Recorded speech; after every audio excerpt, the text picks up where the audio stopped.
today, did Xavien Howard drop a major hint that he's not going to be with the Miami Dolphins for very much longer? Either way, the Miami Dolphins have a decision on their hands, and with Terron Armstead, we will talk about all that. Also, a former Miami Dolphins executive makes a trade suggestion that I don't think the Dolphins need to even worry about, let alone consider, no matter how quality the player is. And we'll talk about that a little bit more too. Plus, we'll talk about the NFL's salary cap being higher than expected. And the Dolphins quietly made some major changes to their coaching staff. We will talk about all that and more. Smash the like button. Subscribe if you're new. Let's get into this.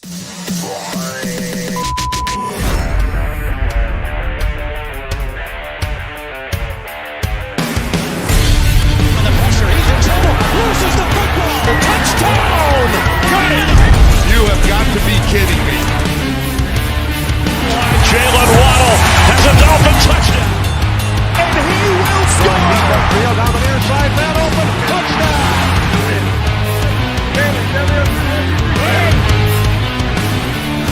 The run from Tua Tagovailoa. Touchdown! He's going deep. He's got it for a touchdown again!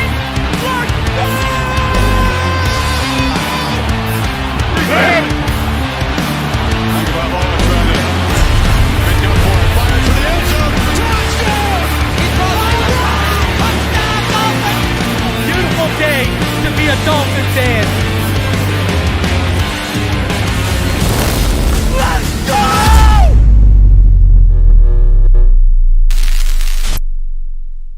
What is good, Fin Nation? What's good? It's your boy Reason, and we are back here for another one. Hope all of you had a fantastic long weekend as we get back into this. And it's a big week because this week franchise tags open up.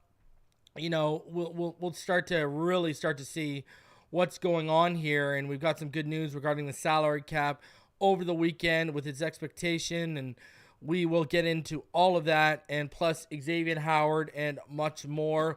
But before we do, I do want to go over something quickly because it seems there was a little portion of the fan base who was,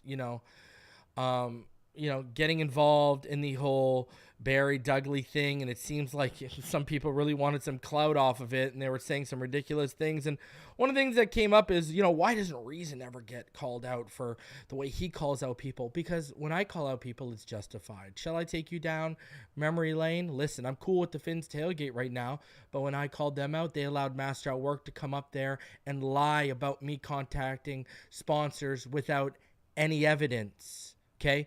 When I caught this clown Batman literally in a chat text plotting on me, all right? Okay? That's one thing. When I call out when Miami Sports Music was over there and they were, timing Dolphin fans out depending on how much money you pay them, silencing our fans, yeah, I called that out. See, everything I call out is justified. I don't just randomly come up here and, and I call out other people for lying to our fan base. Listen, unless you cross me blatantly or our fan base blatantly or a friend blatantly, I don't come up here and start going off on people and start telling people I'm coming for their subscriber count and all this jazz when they haven't done a single damn thing and haven't hurt a single damn fly in this community. Okay, anytime I've come up here and name dropped or shown receipts, there's been justification to it. I just don't come up here and start popping off at the mouth and making things up and lying. I don't do that. So I got to I want to make this very clear to some people because I see some people who are defending Barry and they're trying to spin it around on me and Doug. And one of the things that, why doesn't Reason get called out? Because he calls other people out. Because I call other people out. Right? When it comes to the fan base and who don't have platforms, I become the voice of the voiceless. Okay? When it comes to other people who I catch literally plotting on me, I call it out so our fans can know what type of people these are that we're dealing with. So everything I've ever done or any person I've ever mentioned, funny enough, there's a reason behind it. I don't come up here and start attacking people for no reason and start saying I'm coming for the sub counts for no reason. I'm not up here buying subscribers and lying to people. I don't do that. So I want to make that very clear. All right, I wanted to get that out of the way because there seems to be a few little talking heads out there trying to make a point of that. Well, I just answered why it doesn't happen. All right, so I don't do dishonest things to this fan base. I don't do dishonest things to other people. I don't stab other people in the back. I don't stab our fan base in the back. I don't do any of that. But I call people out who do all those things. Whether they've done it to me, whether they've done it to the fan base, or whether they've done it to a friend, I call it out. Period. That's it. That's all there is to it. All right? Nothing else left for me to say to cover that point. That's it. That's all I got to say. All right? So, there's nothing more to it. I mean, the fact that I'm done talking about this situation. Okay? I think it was ridiculous to begin with. And, go subscribe to Doug. Go support Doug. No one deserves to be the face of this community more than Doug, and there's no one I would want representing this community more than Doug, okay? I want to make that very clear, too, as well. So go support him. You know what? Me and the Fins Tailgate are cool. Go support them. Hell, you want to watch whoever. I don't care who you watch. You've never heard me come up here and tell anyone to unsub, unfollow, or anything like that. The only thing I've ever said is don't listen to some of the things these people say. That's me saying don't listen to specific things. Now it's not me saying don't ever listen to these people. Don't unsub. I've never told anyone to unfollow anyone. I don't care what you do. It's up to you. We are all our own people. We can all make our own choices. That's fine. I can only guide you. Doug can only guide you, etc., so far. That's it. Anyways, that's the last I'm going to talk about that situation because it's over and done with, and it was absolutely ridiculous that it even had to come to the point where someone was addressing it. So I want to shout each and every one of you. Dougley had over 3,000 views on that video. I want to shout out each and every one of you that supported Dougley Do Wrong through that showed him love, that had his back. I want to shout out each and every one of you. You are the superstars that make this community worth being a part of, and you are the reason why we make this content. So shout out to each and every one of you that supported a great content creator that needed the support at the time. Thank you to this community for putting the unity in community and rallying around a great person, a great content creator, and a great friend, Dougley Do Wrong. Thank you to each and every one of you. Y'all are stars. Let's get to the football talk, though. All right. Man, I got to say something. I don't know if you guys are seeing reports, but there's reports out here that it's getting wild right now. We are getting into the crux of things on February 20th. You got Saquon Barkley out here following Tank Dell, following CJ Stroud, unfollowing the New York Giants because the rumors are swirling that they're going to get a big running back for CJ Stroud. You got Justin Fields out here unfollowing everyone connected to the Bears because the word is that they're going to make the move and select Caleb Williams #1 overall. Man, what a wild start. And here's the thing. The Dolphins haven't even started trimming yet. The Dolphins haven't even started shaving the numbers yet. And like I said, one of the exciting things about this week is we're going to start to understand their vision, even if it's just a little bit. The cuts are going to have to start coming soon. Tampering opens up March 11th. All right. This year in February, there's only 29 days. All right. So we don't have a ton of time until we got about 20 days until March 11th when legal tampering opens, and then the new year and free agency opens at 4 p.m. on March 13th. So we got about 20 days for us to figure out what's going on with opening up cap space, who we're tagging, who we're extending, and plus internally who they're targeting. So, and usually the last 2 years I've dropped my top 25 free agent target video. I've dropped it, I believe, on the 27th and the 26th over the last 2 years, which would land about next week. So I'm aiming for next week. The problem is I want to see who gets cut, who survives, if anyone gets tagged, if anyone gets extended, because as it sits right now, I'm a spoiler alert. There's going to be some Dolphins in my top 10 as if I were to drop it today. Not knowing who gets tagged, not knowing who gets extended. There will be guys like Robert Hunt and such in my top 10 who I think should just be extended by this team. So got to start to figure out the vision this week a little bit.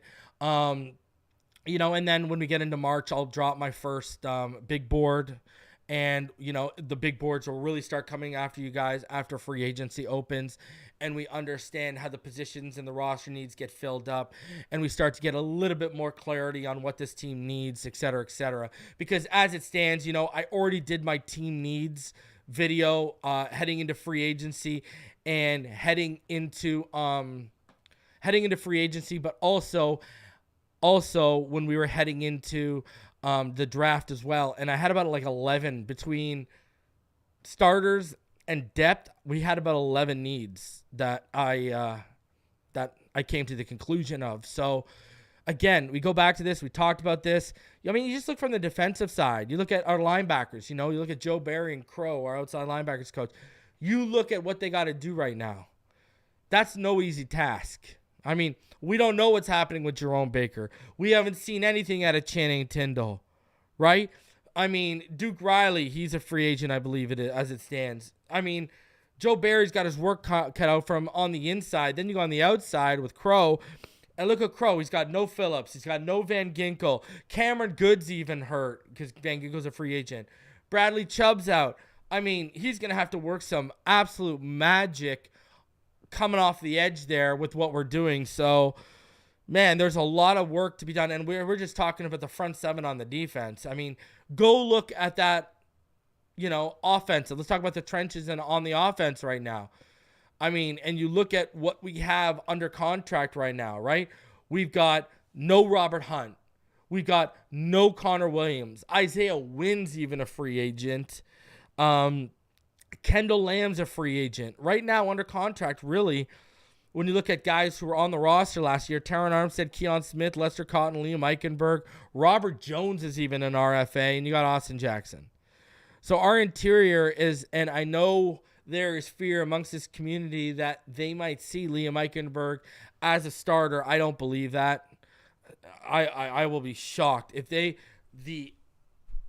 absolute confidence they will have in themselves as a coaching staff and the player to believe Liam Eichenberg is a starter.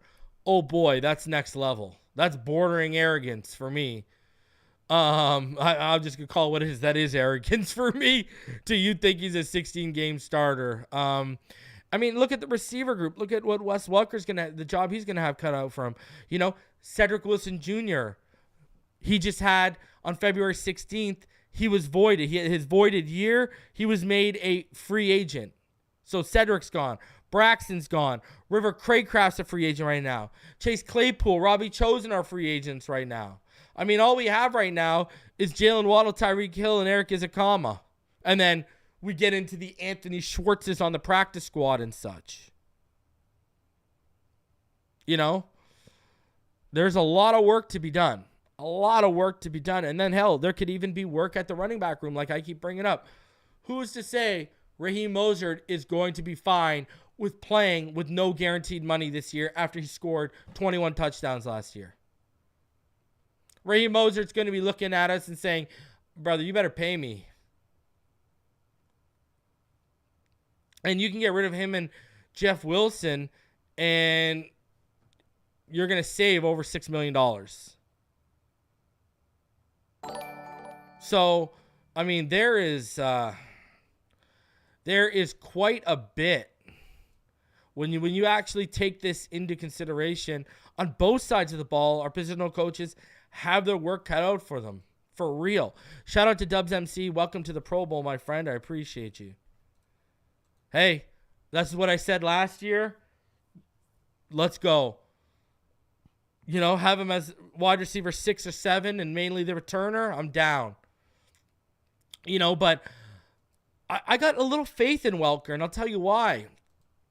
Everyone was kind of, after that first year, right? We go through cycles just with different players, and I'll give you an example. Look at how everyone was treating Erik Ezukanma in year 1, right? Kind of similar to how they were treating Cam Smith. It was automatically assumed because he isn't seeing the field, he sucks. That was what I was seeing in my chat a lot. That's what I was seeing a ton. And then you had me up here. Let's start with Erik Ezukanma. With Erik Ezukanma, what did I say? I said he went to Texas Tech, right? They don't have advanced route trees at Texas Tech. It's basically flies and goes. Get open with your athleticism and we'll find you. They don't have refined route trees for wide receivers at Texas Tech. That's what they're historically known for. And, you know, Wes Welker, I kept telling people, listen, Wes Welker went to Texas Tech. If anyone knows what the deal is, it's our wide receiver coach who's one of the best in the NFL. Let him work with the kid. They're trying to get him acclimated to route running. Plus, you then heard that he was talking with John Embry, and they were trying to cross-train him a little bit, right? They had packages for him that they wanted to run, 11 personnel, 21 personnel, but give you 12 and 22 looks out of it, basically, with how they moved him and maneuvered him. So I was telling people, just give him time, just give him time. What happened? We had a health scare. Right? We had a health scare and he didn't play. So people were more understanding this year than they were in year one with Erik Ezukanma because they understood his role was there and it was coming for him, but then he had the health scare. It's kind of how people treated Cam Smith. Now we've gone to learn that players were advocating for Cam Smith to start over Eli Apple. We've gone to learn that Cam Smith was being a sponge to guys like Jaylen Ramsey and Xavien Howard, right? And we've gotten to learn that it was nothing more than a personal vendetta from Fangio, right? The word that came out was he wasn't playing no matter what. And now I've theorized that I think this stems from Greer and Fangio. Cam felt like a Greer pick, and I think Fangio was already mad he couldn't bring over certain positional coaches because they forced certain coaches to hold over on Fangio like we had done with McDaniel, with i.e. Crossman, Boyer when he got here, etc. So if we did it to our head coach, obviously we'll do it to a defensive coordinator. So it's turned into this deeper thing. I'll tell you, I truly expect I'm going to be honest with you. I truly expect Ezukanma to have an impact this year as well as Cam Smith. I think Ezukanma is going to have a good year. Let's stop the spot throwing, okay? Let's stop that, brother. Stop it. Because if you're running a fly or if you're running a go, I'm still throwing to a spot. I got to throw ahead of you to a spot that you're going to run under. Fly routes and go routes, you throw to spots. Let's stop the nonsense with the spot throwing. You are taught to throw to spots at Pee Wee, every quarterback. Stop with the nonsense. When you throw flies, when you throw goes, you are throwing to a spot. You have to throw to a spot so they can run under it in stride. Or you have to throw to a spot outside or inside shoulder to avoid a defender. Stop with the spot stuff. Every throw is to a spot. Like, spot throwing is literally anticipation. Even on a fly and a go. All right? Stop. Oh, you're at the 30? Well, with your speed, I anticipate you. By the time you catch up to the ball, you'll be at the 45. I got to throw there. Then I gotta decide whether I'm throwing inside hash, outside hash. Stop. Spot throwing, every throw is to a spot. It's the dumbest thing I've ever heard, okay? I literally have JT O'Sullivan, a quarterback in the NFL for 10 plus years, from the QB school who runs one of the best film channels, or the best film channel when it comes to quarterbacks, come up here, and what was his exact quote? If you can't throw to spots, you won't be in the NFL for very long. Okay? Stop.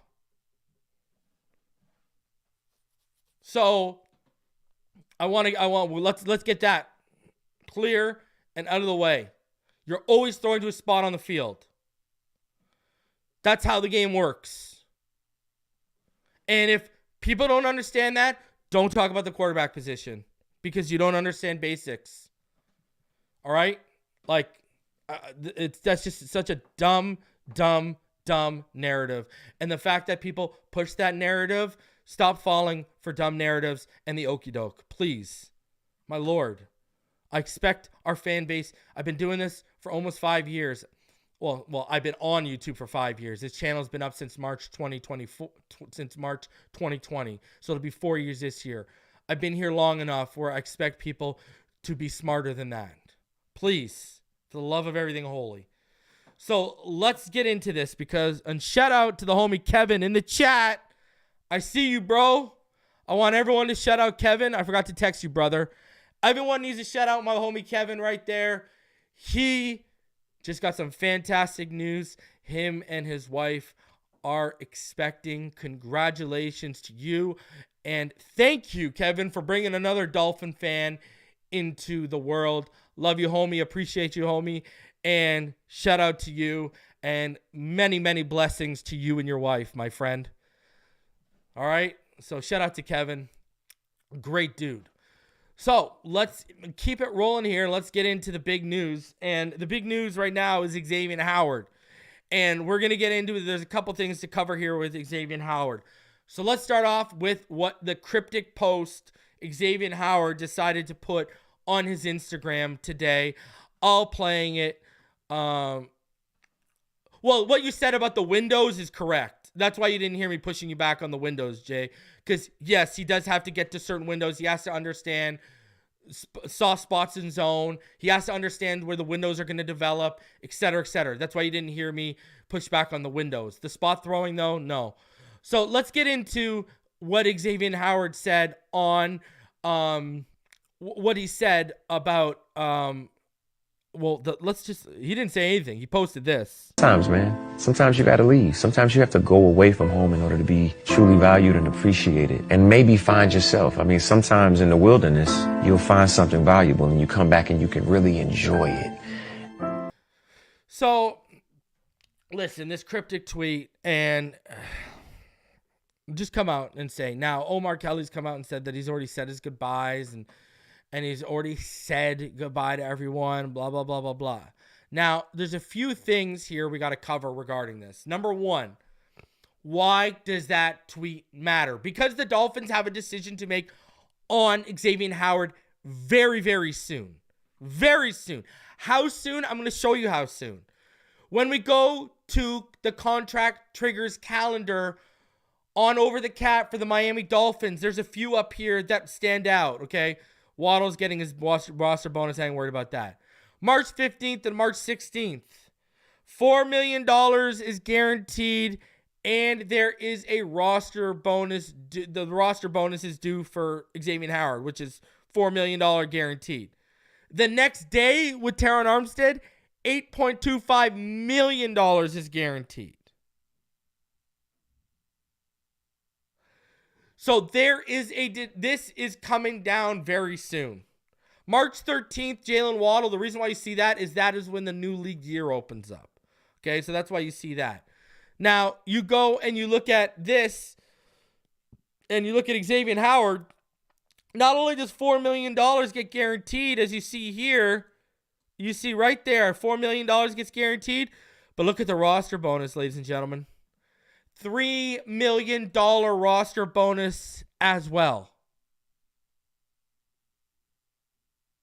So the problem you are going to have with this now is that's about $7 million you're on the hook for come March 15th, 2 days after free agency opens up. So the Miami Dolphins, listen, you can post all the Usher quotes you want, whatever. This has come down to the Miami Dolphins. Now, we've heard him talk about this, and he's talked about it and said, hey, when he was talking to reporters, if your boss came and asked you to take a salary cut, would you take a salary cut? And this is what I'm going to say to you, X. I got a couple things I want to say to X. First off, I'm sorry to Xavien Howard that this franchise could never deliver a playoff win for you. You, like Rashad Jones before you, deserved better. I believe there's a 2-year window where Rashad Jones was the best safety in football. I believe there's a 2-year, 3-year, 4-year window, a 2 to 4 year window, X, where you were one of, if not the best corners in football. I think you got robbed of Defensive Player of the year Aaron Donald won. You should have won it. I thought you were robbed then, and I still think you were robbed. You are one of my favorite. Listen, I have not loved a corner as much as I loved Xavien Howard since guys like Terrell Buckley and Sam Madison and Patrick Surtain were hearing it. Well, honestly, I loved Sean Smith and Vontae Davis as a combo. I thought they were so good, and I was so mad we gave up on them as a combo way too early on. I think they could have been special paired together. But, you know, there's been some corners that have come through here that I've loved, and X, you're right at the top of the list. Now, I say all that to say this.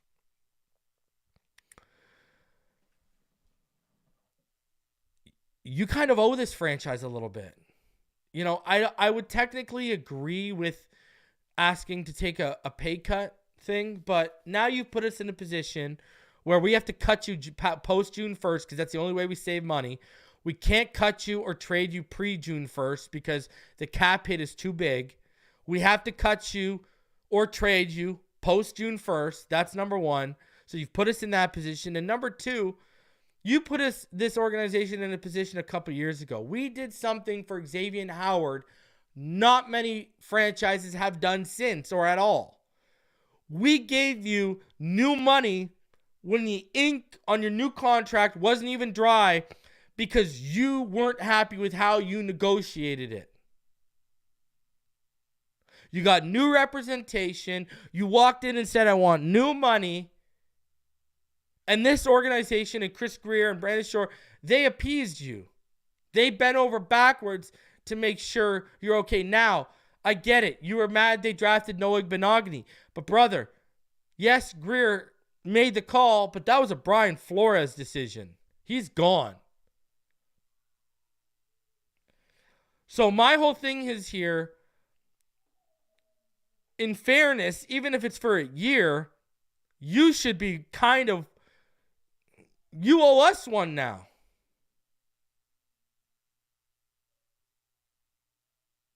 You aren't what you were when you got that new contract, when we gave you the new money. You now have consistent groin injuries. You now have consistent lower body injuries. It looked like you lost a step last year. And I'm sure at the right price, they would keep you for another year. But you would have to take a pay cut and restructure all this money. You owe this franchise that.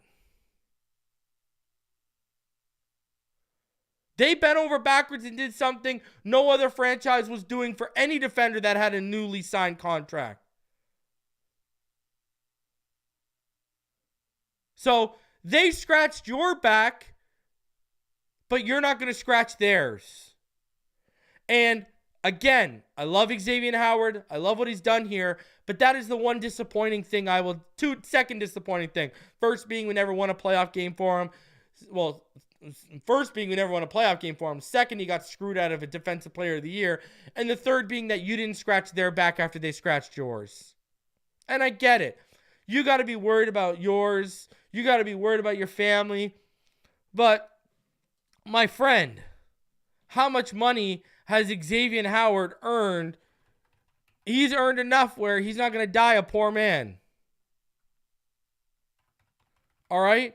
Let's be honest here. You are not going to die a poor man, my friend. All right? You had $36 million guaranteed off your last deal.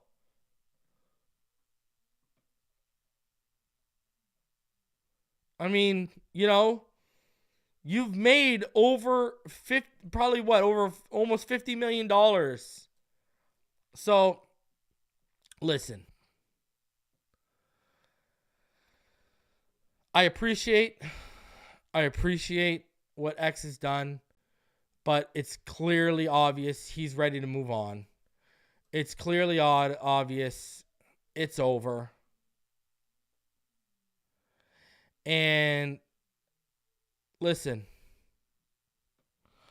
I appreciate everything you've done, and I think one more thing I'd be appreciative of would be one more thing that you could do for us, if you could take this pay cut, but I know you won't. I know X is gone. It's fine. It sucks we never got anything. Again, I'm having Rashad Jones flashbacks. It sucks, but it is what it is. And, you know, you look at a guy like Bobby Wagner and you look at these players that like love to go back to Seattle and play for Seattle. And I just wish, even if it was for 1 year, X would be a team player, even if it was for 1 year, just to keep it there. Because listen, I still do believe Cam Smith should start being massaged into that starting role. But I don't think anyone would turn down Xavien Howard at the right price for one last run. I don't think anyone would. But, hey, it is what it is. The almighty dollar, hey, money talks, bullshit walks. What else can I say, right? So, the power of the almighty dollar. Shout out to, I see him in the chat here, shout out to Ryder McConville. Go check him out. He does some film breakdowns. Go support, he's on the come up. He's doing his thing. Go support young, good content creators in this space. Go support Ryder McConville. He does some good work. Go give him some love, all right?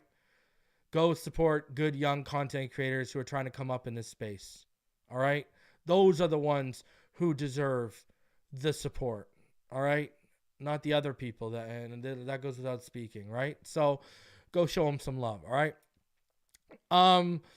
It sucks. It sucks, but it is what it is, man. Listen, it is what it is. I hate the fact we're going to lose X, but I understand it because I'm sorry, X. The money, we need that money more than ever. And we got your heir apparent waiting in the wings. Now, this is what Barry Jackson came out with an article about it today, obviously behind a paywall as always. So this is what it said. So let's talk about this a little bit here. In 1 year, the Dolphins have gone from having, on paper, one of the AFC's deepest cornerback rooms to potentially being in need of 2 or 3 new rotational corners next season. While Xavien Howard remains under contract and cannot leave if the Dolphins don't release him, his future stands very much in doubt because of his high cap number, which is about $25.9 million.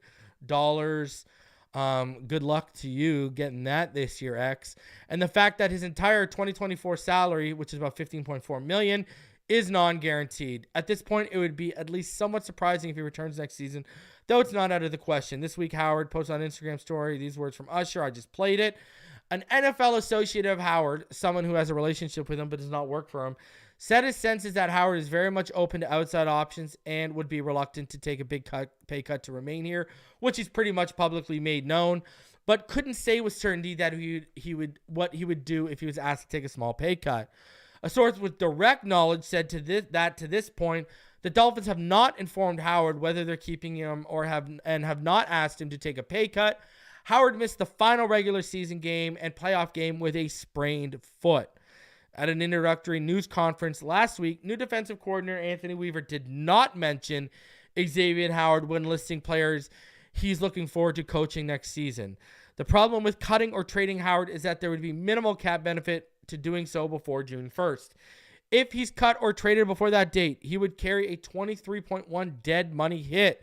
But if he's released or traded with a post-June 1st designation, he would carry only a $7.4 million dead money hit, and the $18.5 million in cap savings could not be used until after June 1st.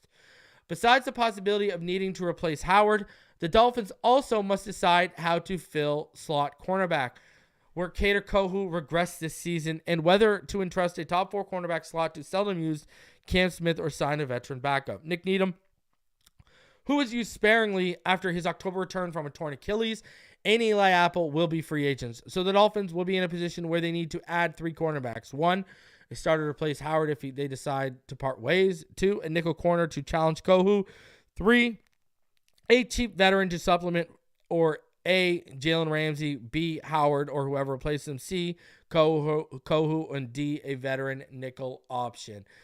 If the Dolphins go shopping in free agency for corner help, and that's expected. So there you go, a little nugget.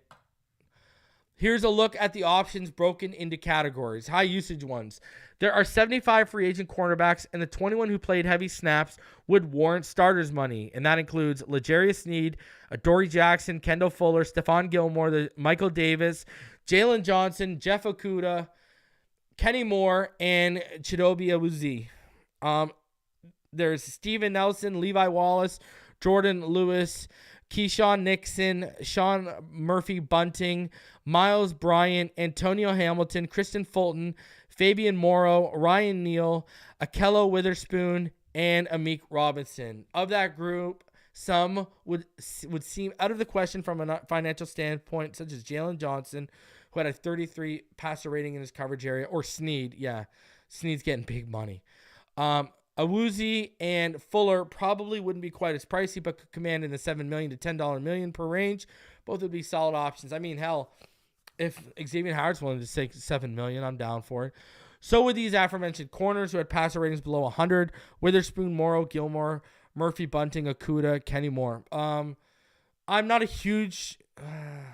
I'm so middle ground on Sean Murphy-Bunting. It's unreal. Like, I've been middle ground with him since he's at Tampa. Stephon Gilmore, that seems like fool's gold to me. He's not the same guy he was a couple years ago.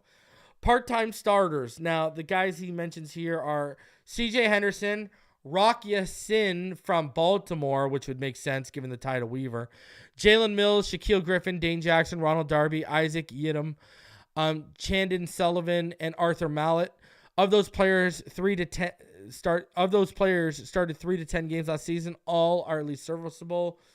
And then he goes over slot options here. Listen, let's address a few things here. First things first. No, we do not need to replace Kader Kohou. Okay, Kader Kohou was not used.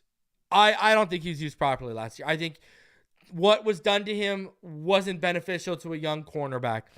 He should have stayed in the slot and been allowed to perfect his craft. This whole Cam Smith leaked into affecting the development and the progression of Kader Kohou. He was never ready to be on the boundary and face top guys like Stephon Diggs. He was never ready for those tasks. All right? Never. And you put him out there. Fangio did... Okay, listen, let me put it this way. Quarterbacks and cornerbacks, one thing they share so similarly is up here is confidence. Because you got to be so confident, you got to be, it's like a goalie in hockey. You let in a bad goal, you got to be able to shake that off. Just like a quarterback or cornerback. Quarterback, you make a bad throw, whether you miss a wide open guy, whether you get picked off, whatever the case may be, you got to be able to put that out of your mind and move on to the next play. Eli Manning was renowned for that to the point where people thought he didn't care, but he was just so good at it. Same with cornerback. If you get cooked, you got to be able to put that play out of your mind. Cowboys game, perfect example. Jalen Ramsey, he got cooked, but the throw wasn't made, right? The throw was not made, but Ramsey got cooked off the line. Do you think Ramsey was thinking about that the next play? No. The great ones, it happened, it's over, it's done with. Now I got to be great from here on out, and I got to make the fans and myself and my coaches forget that even happened. Whether that's throwing a touchdown, whether that's making a big third down throw for your quarterback, whether as a cornerback, whether that's making a big pass breakup, whether that's locking down and wiping out a one the rest of the way, whether that's making a play on the football for a pick or a fumble recovery, whatever the case may be. The great ones have to be able to do that.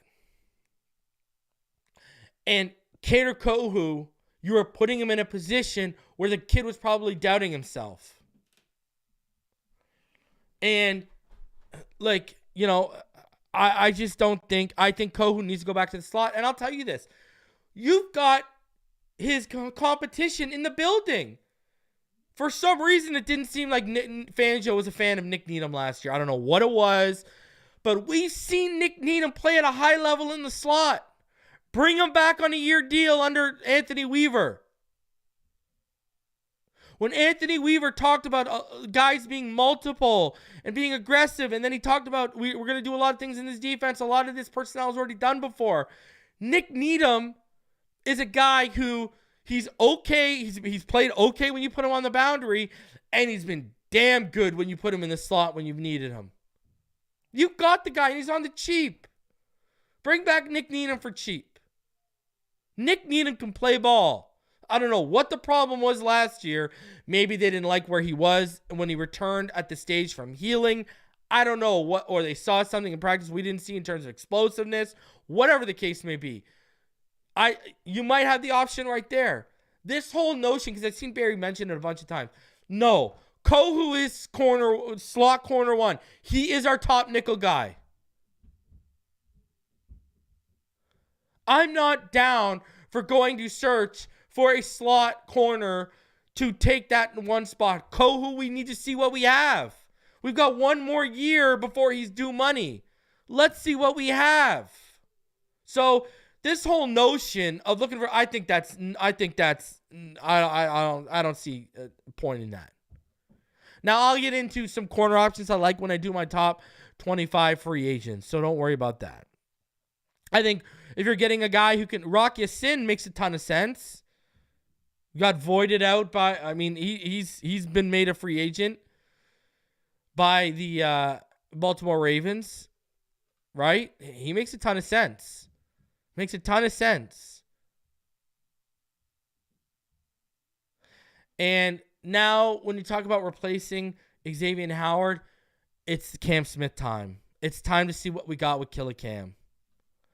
You drafted this kid high. With what we're going to be asking our corners to do in this defense, I think Cam Smith is going to be a perfect fit. When we talk about guys being multiple, Cam Smith needs the reps, but you look at his profile and what he does, this is a guy who can eventually become multiple, I think. Javon Holland's a guy who can become multiple right now, too. So I think you've got answers in the building right now for behind. You got a guy who I think can step up and in for X and Cam Smith. We got to see what we got. Sorry. You cannot go out and invest $10+ million in someone else when you got Cam Smith sitting there. That's just, I don't see it happening. Now, if you're going to bring in someone like I mentioned, someone like a Rock Ya-Sin, or, someone who can take, snaps, like, I don't know, maybe they go get someone he named, let's say they go get CJ Henderson or Ronald Darby. Yeah, okay, but those aren't guys we want starting for 16 games, right? Those are guys we want filling in here and there, part of nickel and dime packages when we got more corners out on the field, et cetera, et cetera. So, I think you got to give Cam Smith the shot. That's what I'm saying. All this is saying. If you're moving off X, Cam Smith. Because this was the plan. And he's better than Noah Benogany was in college. It's not even close. This was always the plan. This is why you drafted him. To be the heir apparent and for the cornerback 2 spot to go from what would have been a $25.9 million cap hit with X to a rookie contract in the second round.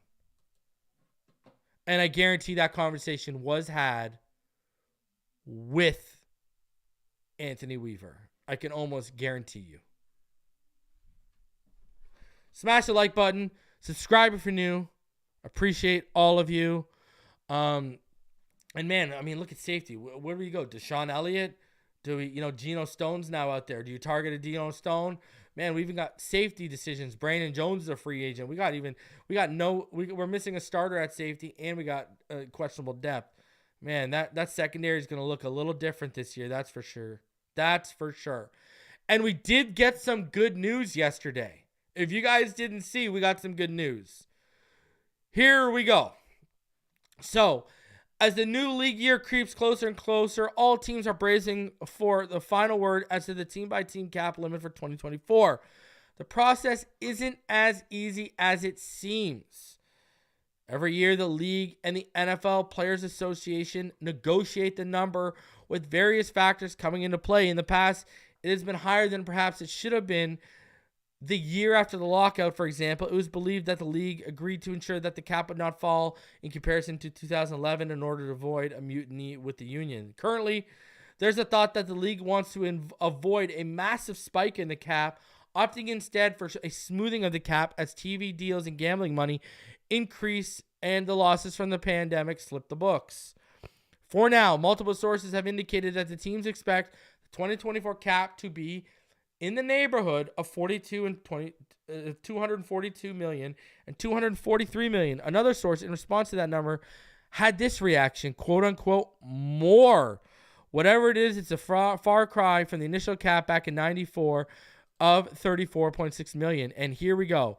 The final number will likely emerge next week after final negotiations at the scouting combine. Whatever the figure, keep that amount in mind when reacting to the contracts players will receive and that they deserve. Also remember that, generally speaking, the 243 million or so per team will go to the players is matched by 245 million or so per team that goes to the owners. Now, update. Another source with a proven record of accuracy in this matter says it will be closer to 250 million than 243 million. Why does this matter? Because when you head on to Over the Cap, when you head over to Sport Track, we are $51 million over the cap on a projection of about a $242 million cap. This is creating an extra $8 million of space for us, an extra $8 million of space. That matters. All of a sudden, you go from about 51 over the cap to about 43, sorry. That matters. 8 million is a good player. That matters. So, for example, we've crunched the numbers before of how this team can get to about 70 million under the cap. Well, add another 8, they could get to almost $80 million under the cap if they really want to play with restructures, extensions to move around money, and the proper cuts. This team can get to about 80 million if they really want to. Now, the question also becomes, how much money is this team going to create to spend in free agency? Because if they're going to lose certain guys, i.e. Christian Wilkins, are they going to spend beyond the threshold and lose the compensatory picks? Or are they going to spend within the threshold so they do not lose the compensatory picks? That's going to be now another question that needs to be talked about and discussed. So there are some, that's why I said we're going to start to understand their vision. We're going to start seeing what the vision is. And it all comes down to how we move our money around.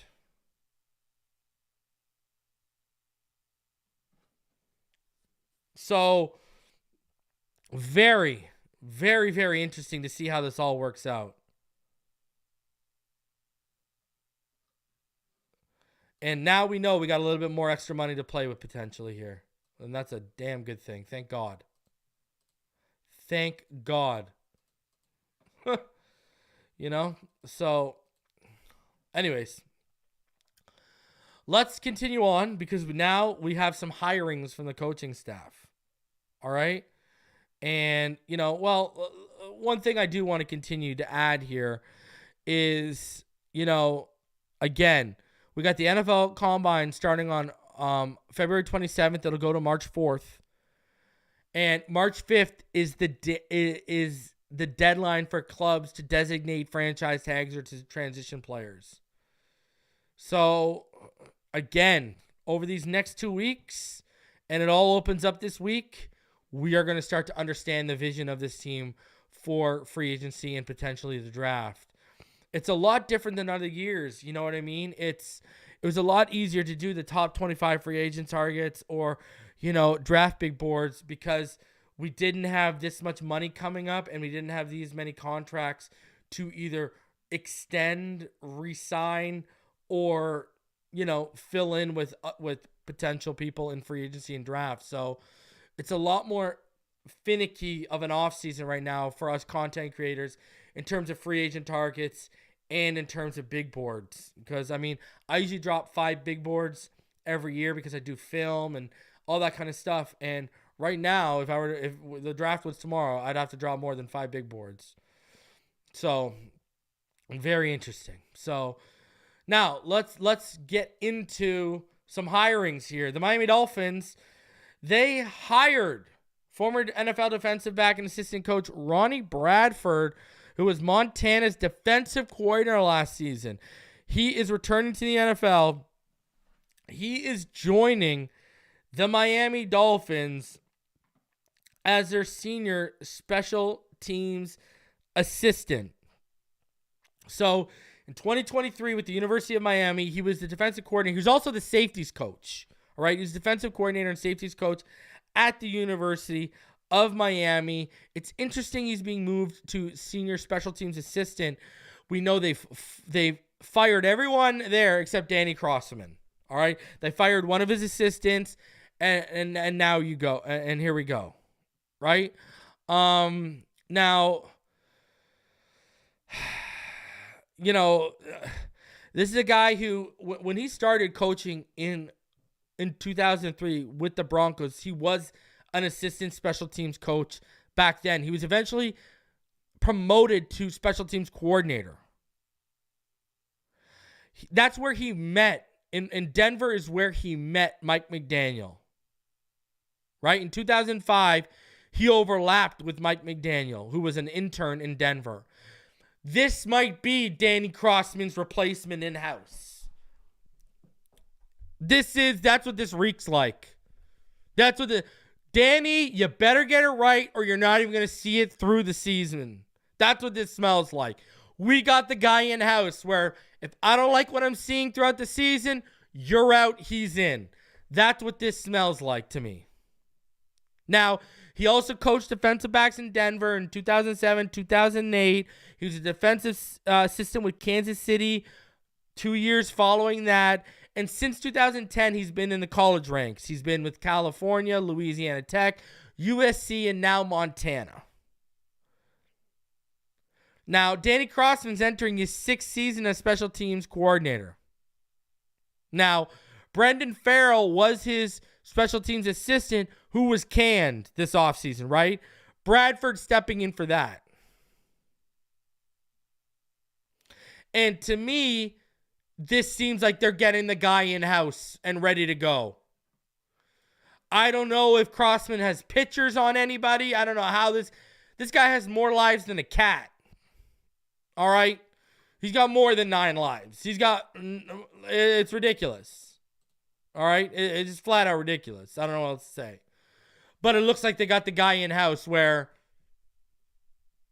you're going to listen to him. If you don't like it and we don't see a change in you, he's in, you're out. Just saying. Jay Rose says, what do you think of Peyton Wilson? He's the best. He's the best interior linebacker prospect. The only thing I see with him is his injury history. That's the only thing with Peyton Wilson. But I'm a fan. He's great. We've talked about him on this channel before. He was great at the Senior Bowl. It was clearly evident. You know what I mean? He was that dude in the Senior Bowl. Now, moving on from Ronnie Bradford, if you were to head over to the Miami Dolphins coaching page, there have been some changes. Let's start off with what you see right there. The Miami Dolphins have added Parks Frazier as an offensive assistant. In 2023, he was the Carolina Panthers pass game coordinator. All right, that's what Parks Frazier was doing last year. Now, you keep moving on here, you see a couple other new names. Jonathan Krause here as an offensive assistant. Now, Krause, he was the wide receivers coach at San Diego State. Another name you see here, we've already covered, Roman Sapalu. He was added here. He was the offensive coordinator and the offensive line coach at Hawaii. So quietly, the Miami Dolphins have added 3 assistants. 2 of them brand new over the last couple of days. One of them was Sapalu, who we had already talked about, right? But, I mean, let's talk about this. You added Parks Frazier, who was the pass game coordinator last year with Bryce Young. And you added Krause, who was a wide receivers coach at San Diego State. So they've added, some NFL and some collegiate experience. And they just, listen, I'm going to tell you. Now, I know he got fired probably. He got let go. But, getting a pass game coordinator just to take a role as assistant, I'll take that as a dub. All right? Now, when we flip to the defensive side of the ball, we're waiting for Anthony Weaver's picture, aren't we? That stud of a new defensive coordinator we got. Right next to him, you'll see a new name. Because there's a couple new names actually now. So one of the new names you're going to see right next to him, Matthew Arujo. He had spent the last 2 seasons as defensive backs coach. He has now been promoted by the Miami Dolphins. So this is new, his name, his promotion. He's now been promoted to cornerbacks coach. He's been an assistant defensive backs coach with us the last 2 years. Now he's been promoted to cornerbacks coach. Another thing, Ryan Slowick. When you look at Ryan Slowick, there you go. He's got his new official title. He's officially defensive backs / pass game specialist. What does that tell me? He got promoted.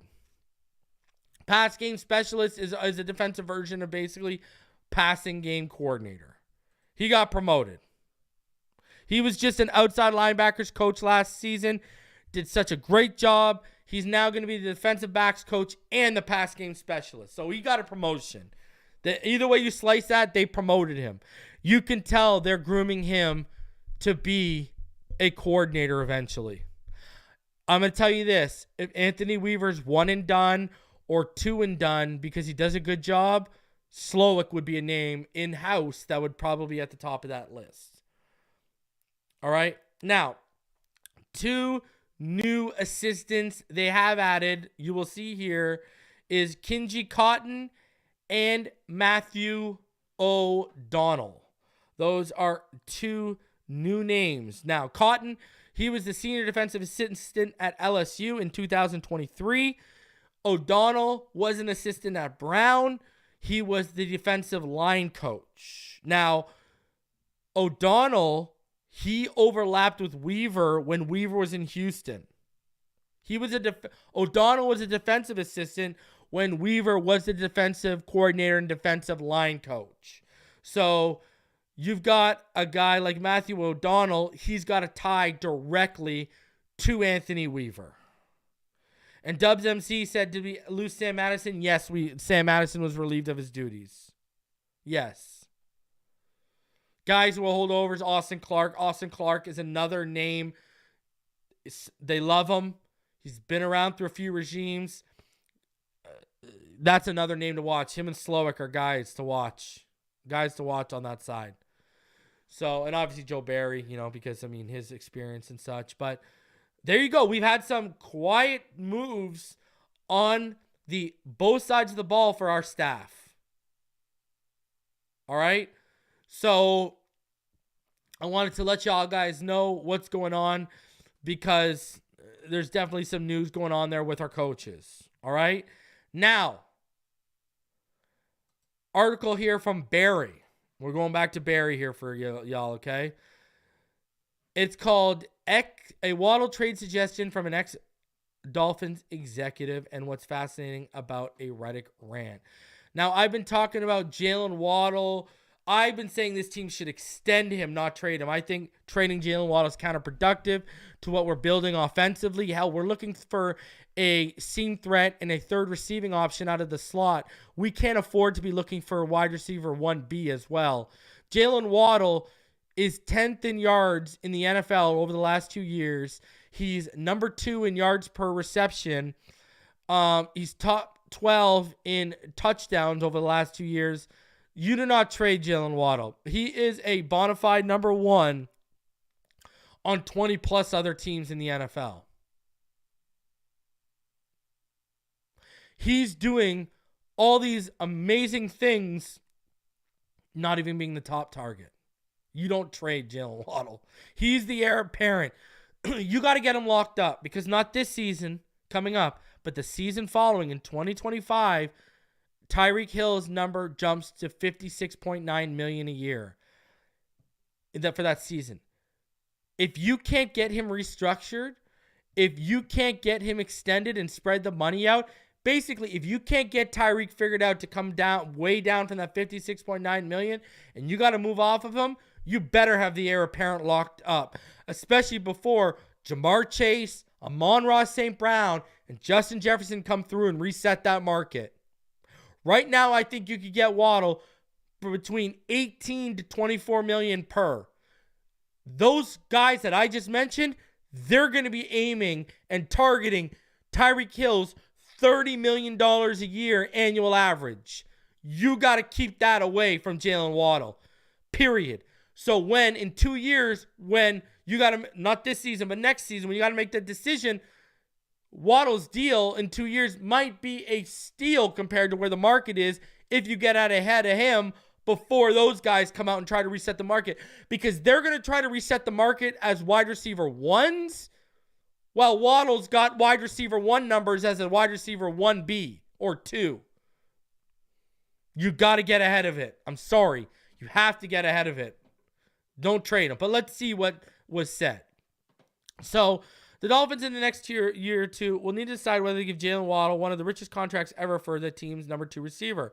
On Tuesday, former Dolphins executive vice president Mike Tannenbaum offered an interesting idea about how the Dolphins could perhaps help their team and avoid that potential financial conundrum. In a segment on Get Up, in which he offered purely hypothetical trades, Tannenbaum suggested that the Dolphins deal Waddle for Chiefs first-team All-Pro cornerback Trent McDuffie. The view here is the idea makes sense and not because of any shortcoming with Waddle. In McDuffie, the Dolphins would be getting one of the league's best young cornerbacks to pair with Jalen Ramsey, a player who is still cheap for the next 2 seasons and isn't eligible for unrestricted free agency until 2027. The Dolphins have an early May deadline to exercise Waddle's $15 million 50-year option for 2025. Then likely we need to commit big long-term money to him at some point in the next year. Tannenbaum did not cite the Dolphins' significant future salary cap challenges in pitching the trade. I love this one. 2 great young players, Trent McDuffie straight up for Jaylen Waddle. Here's why. If you're Miami, you're probably going to cut Xavien Howard as a cap casualty. So you get Trent McDuffie, who's a great young player. That's for Miami. You still have a great receiver in Tyreek Hill. For Kansas City, you need a number 1 wide receiver. Waddle really has a chance to be a number 1 on. And the other neat thing about this trade is it's really like the second half of the Tyreek Hill trade, which you could argue was also a win-win. Tannenbaum explained the Chiefs could afford to do this because they can place a franchise tag on L'Jarius Sneed and also have several good young cornerbacks in their pipeline besides McDuffie, who's rated the 4th best cornerback in football by Pro Football Focus for 2023. ESPN's Jeff Darlington, a former Miami Dolphins Herald writer, called Tannenbaum's idea a really fun trade on paper. It's a really cool idea. Here's why I think the trade makes sense for Miami. It should be easier to find a number 2 receiver to complement Hill than a second elite cornerback. Tannenbaum is very good on TV, and his work at ESPN has shed light on what he would have done if Dolphins owner Steve Ross had retained Tannenbaum instead of general manager Chris Grier or in a position of authority over Grier. Justin Herbert, not Tua Tagovailoa, would assuredly be the Dolphins quarterback in that scenario. Okay, so here's no. What's the point of Cam Smith? Why did you waste a 2nd-round pick on Cam Smith if you would go and get Trent McDuffie? You've got the heir apparent to X in the pipeline. Everyone just writing off Cam Smith. You see what Fangio did to him? You see how Fangio has driven his stock into the freaking ground? This guy was, go back and watch me and Neil's mock drafts. We both had him lined up as a 1st-round talent in that draft. He was a top 4 corner in that draft. And one other thing. Why would any GM go out of their way, even if you're getting something back, to try and make that offense in KC stronger? You're trying to make it as hard as you can on them. And I go back to this. That's so counterproductive to what we're doing offensively. It's so counterproductive. We are searching high and low for the wide receiver 3 or a tight end to fill that role where we need a slot guy and a tight end. Whichever one of those steps up as wide receiver 3, cool. But now we're going to get rid of our second boundary guy and the guy who's top 10 in multiple receiving categories over the last 2 years, even though he was banged up since training camp last year. Stop. Okay? Stop. He's also, again, I go back to it. He is your safety valve. If you cannot restructure or rework Tyreek Hill's money, Waddle is the guy where if you got to move on Tyreek because you ain't eating that $56.9 million and you got to move off of him, Waddle automatically assumes wide receiver 1. He is our safety blanket. You are not getting rid of that. It makes no sense to get rid of your safety blanket. None whatsoever. None. And especially when you already need a true slot receiver and a tight end that offers you something after the catch. Now we're going to go hinder the offense even more. Stop it. With a speed timing-based offense, you can't afford to lose Waddle. So, I don't agree with Tannenbaum at all. All right? Tannenbaum, there's a reason why you don't have say in Miami Dolphins operations. And thank you for providing another one. Smash that like button. Subscribe if you're new. Appreciate each and every one of you coming through. Man, it's been a wild week, and we haven't even started down the path with the Miami Dolphins and figuring out what's going on. Because here, listen, I've been telling y'all, here's the deal. My final thoughts, I want to talk about this. The word out of Dallas right now is Dak Prescott is going to reset the quarterback market. And that's the word right now coming out of Dallas. And he's got a ton of leverage. His cap number for this year is $59.45 million. He cannot be tagged next year, meaning he would become an unrestricted free agent no matter what. He also has a no trade clause. If he was to leave in free agency next year, Dallas would take a $36.4 million dead money hit for 2025. You know, we could see Dak Prescott reset the market at $60+ million a year because of how Jerry Jones structured his last contract. I've said this before. I truly think they're going to try and get this deal done before free agency opens. I think you're going to, in the next, 20 days, basically, March 11th, I think we're going to have some movement here. Now, me seeing this now, by God, get it done. By God, get that deal done before Dak comes out here and resets it at 60. Dak had a great year. Great year. If you look at efficiency, listen, if you look at efficiency over the last 2 years, Dak's up there. You just can't knock Dak. I mean, he's been up there. It is what it is. He's one of the more efficient quarterbacks. The most efficient at the highest, it would be basically your 5 most efficient quarterbacks in the NFL over the last 2 seasons are Jalen Hurts, Patrick Mahomes, Tua Tagovailoa, Josh Allen, and Dak Prescott. So if you're going off efficiency, then yeah, he's top 5. And I mean, and there's your efficiency right there over the last 2 years. What do I always tell you guys? I always tell you guys, what wins Super Bowls? What can you build dynasties off of, right? Elite accuracy, high football IQ, and elite efficiency. And you saw, that's why Mahomes was so good without as many weapons as we're used to seeing him with. You saw Mahomes, especially in the playoff run, how efficient did Mahomes become?